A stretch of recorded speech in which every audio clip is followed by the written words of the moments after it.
왜 한국 사람들만 MBTI에 환장하는 걸까? 또 MBTI 얘기네 또. 분명히 몇 년 전까지만 해도 별자리 성격 테스트를 신봉하는 사람들, 더 나아가 혈액형 성격 이론이라는 허무맹랑한 괴담을 믿는 사람들이 엄청나게 많았었죠. A형은 소심하고 B형은 바람둥이고 AB형은 사이코고, 더불어 관련된 영화까지 나오게 되면서 혈액형 성격론은 대중들 사이에서 그 영향력을 더욱더욱 넓혀갔습니다. 너 완전 A형임. 그러나 이제는 뭐 이런 성격 이론들이 아무런 근거가 없다는 사실이 어느 정도는 밝혀지게 되면서 최근에는 편견만 가지게 하는 유사과학이라는 평가를 받고 있죠. 덕분에 요즘에는 이런 걸 믿는 사람들이 좀 없어졌나 싶었는데, 야, 너 MBTI 뭐야? 나는 MFP라서. 넌 인프제라서. 여기도 MBTI 저기도 MBTI, 소개팅 자리에서 MBTI를 물어보는 게 국룰이 될 정도로 이젠 하나의 문화가 되었습니다. 자, MBTI가 뭐냐? MBTI는 Myers-Briggs Type Indicator의 약자로서 I는 내향형, E는 외...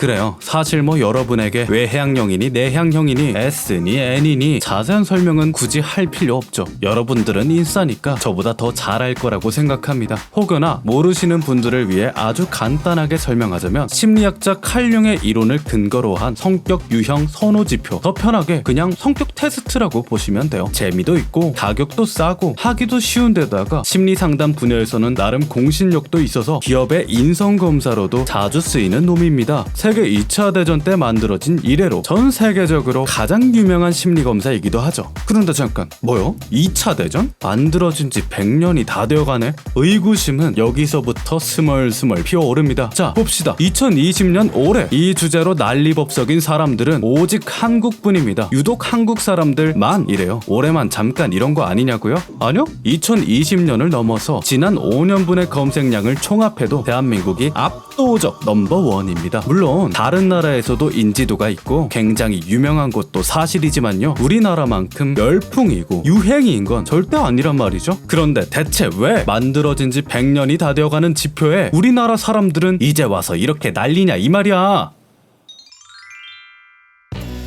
이미 수많은 전문가들이 이에 대한 의견들을 내놓았습니다. 구정훈 성균관대 사회학과 교수는 미래가 불안하고 불확실한 청년층의 심리가 반영된 것, 임명호 단국대 심리학과 교수는 경제사회적으로 어렵다 보니 자기 성격과 진로를 찾아보려는 심리, 이태광 경희대 영미문학과 교수는 젊은 세대의 불안감이 반영된 것 라고들 하는데, 뭐 대충 느낌이 올 듯 말 듯 그 말이 참 모호해서 이 문장으로는 감이 잘 안 잡히죠. 자, 현대사회에서 자아를 알려는 욕구는 그 어느 때보다 강렬하게 작동하고 있다고 합니다. 왜? 자기 자신을 파악하고 이를 활용하는 것이 중요해진 시대니까. 평판관리 전문가니 디지털 장의사니 관짝소년단이니 직종은 다양해지고 인생의 선택지가 너무나 많아진 상황에 내가 뭘 할지, 인생을 어떻게 살아야 할지 더욱더 막연해졌다 이 말이야. 거기다가 회사들은 맨날 자소서 쓰라지, 자기 역량 파악하라지. 아 좋아, 시키는 대로 자소서를 쓰려니까 내가 어떤 사람인지 모르겠네? 사실 내가 누구인가를 묻는 질문들은 고대 현인들이 허구한 날 나무 밑에서 평생 고민해도 해답을 찾을까 말까 했던 난이도의 질문 아닙니까?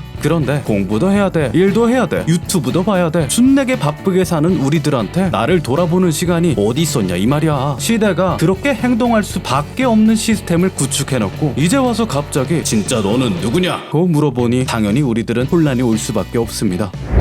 더군다나 말이죠, 특별히 우리나라에서는 올바른 성격이 규정되어 있지 않습니까? 심지어 이런 사람이 되어야 한다고 가르치기까지 하고요. 모든 친구들과 사이좋게 지내야 한다. 확실한 목표를 가지고 계획적으로 살아야 한다. 성격은 말입니다, 선우천적으로 자연스럽게 만들어지는 거고 그걸 거스르는 건 불가능에 가까운 건데, 우리나라에선 성공의 기준을 딱 정해놓고 획일화된 교육으로 기준과 다른 성격을 가진 아이들을 전혀 다른 틀에 끼워 맞추려 합니다. 물론 어느 정도는 그럴 필요가 있을 수는 있어요. 그런데 그 정도가 너무 심하면 지금처럼 기준과 다른 진짜 나를 받아들이지 못하기에 이릅니다. 나는 친구들끼리 만나면 활발해지고 직장에 가면 조용하고 냉철해지고 집에 혼자 있을 때는 또 달라. 가는 곳마다 만나는 사람마다 전혀 다른 성격이 튀어나오니까 어떤 성격이 진짜 내 성격인지 생각하면 할수록 모르겠어.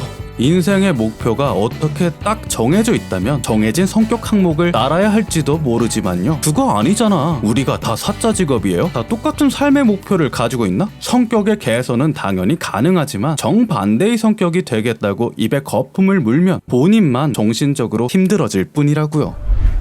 여기 보여지는 이미지는 우리나라에서 정형화된 성격들의 문제점을 적나라하게 드러내고 있습니다. 우리는 계획적으로 살아야 하고 감정에 휘둘리지 않는 이성적인 사람이어야 하고 사람들과 잘 어울리는 외향적인 성격이어야 하며 사람들 말 잘 듣고 친절한 사람이어야 한다고요.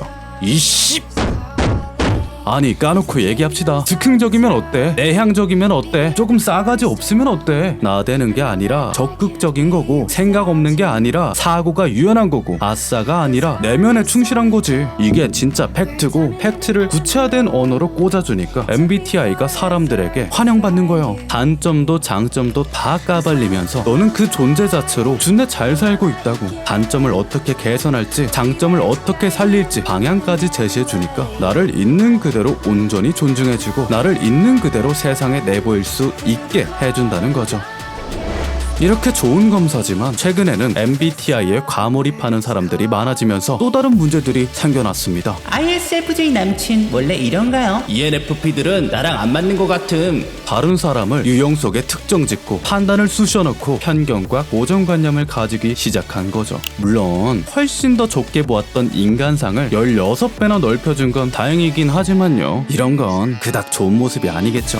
님들 당연하게도요. 인간은 16가지로 나눌 수 없습니다. 70억의 인간들만큼 70억의 세상이 있고 70억 각각의 수십 년 시간과 경험들은 우리가 감히 한순간에 판단할 수는 없는 것들이죠. 그냥 참고만 하시고 옆에 있는 그 사람을 있는 그대로 존중해 줍시다.